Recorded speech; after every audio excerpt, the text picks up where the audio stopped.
पालघर जिल्हा परिषदेच्या उत्पन्नाचे सन 2025-26 चे सुधारित अंदाजपत्रक व सन 26-27 चे मूळ अंदाजपत्रकाचे वाचन करीत आहे। सर्वप्रथम मी जिल्हा परिषदेच्या या सर्वसाधारण सभेत आपले सर्वांचे मनपूर्वक स्वागत करतो।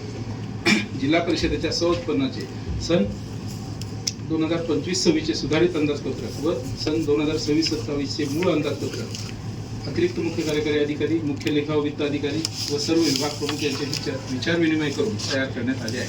त्यानुसार सन 2025-26 चे सुधारित अंदाजपत्रक व सन 2026-27 चे मूळ अंदाजपत्रक, पाणी पुरवठा देखभाल व दुरुस्तीचे अंदाजपत्रक तसेच सर्व पंचायत समित्यांचे अंदाजपत्रक, जिल्हा परिषद व पंचायत समिती अधिनियम 1961 चे कलम 137(3) व 4 अन्वये जिल्हा परिषद सर्वसाधारण सभेची मान्यता घेणे आवश्यक आहे। परंतु सद्यस्थितीत जिल्हा परिषद सर्वसाधारण सभेचे अधिकार शासन ग्रामविकास विभाग राजपत्र दिनांक 15/1/2025 नुसार प्रशासक तथा मुख्य कार्यकारी अधिकारी यांना प्राप्त झालेले आहेत। जिल्हा परिषदेच्या उत्पन्नामध्ये शासनाकडून मिळणारा सामान्य उपकर, वाढीव उपकर, स्थानिक उपकर, सापेक्ष अनुदान आणि मुद्रांक शुल्क अनुदान इत्यादी बाबींचा समावेश आहे। याशिवाय पाणीपट्टी, अभिकरण कर, वनमहसूल अनुदान, व्यवसाय कर अनुदान, व्याज, दवाखाना शुल्क, निविदा विक्रीतून मिळणारे उत्पन्न, निवासस्थानाचे भाडे इत्यादी अनुषंगिक बाबीपासूनही जिल्हा परिषदेला उत्पन्न मिळते। यासाठी आपल्या जिल्हा परिषदेत सन 2025-26 चे सुधारित व सन 2026-27 या वित्तीय वर्षात खालील प्रमाणे महसूल उत्पन्न अपेक्षित आहे।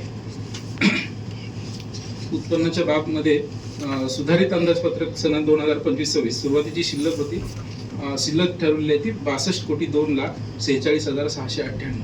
त्यामध्ये महसुली जमा गृहीत धरलेली आहे ती 45,13,49,222 आणि एकूण महसुली जमा होते 1,07,15,95,920 आणि त्याचा मूळ अंदाजपत्रक जे 2026-27 केले त्यामध्ये जमा अशी आहे, सुरुवातीची शिल्लक होती ती 47,65,80,400।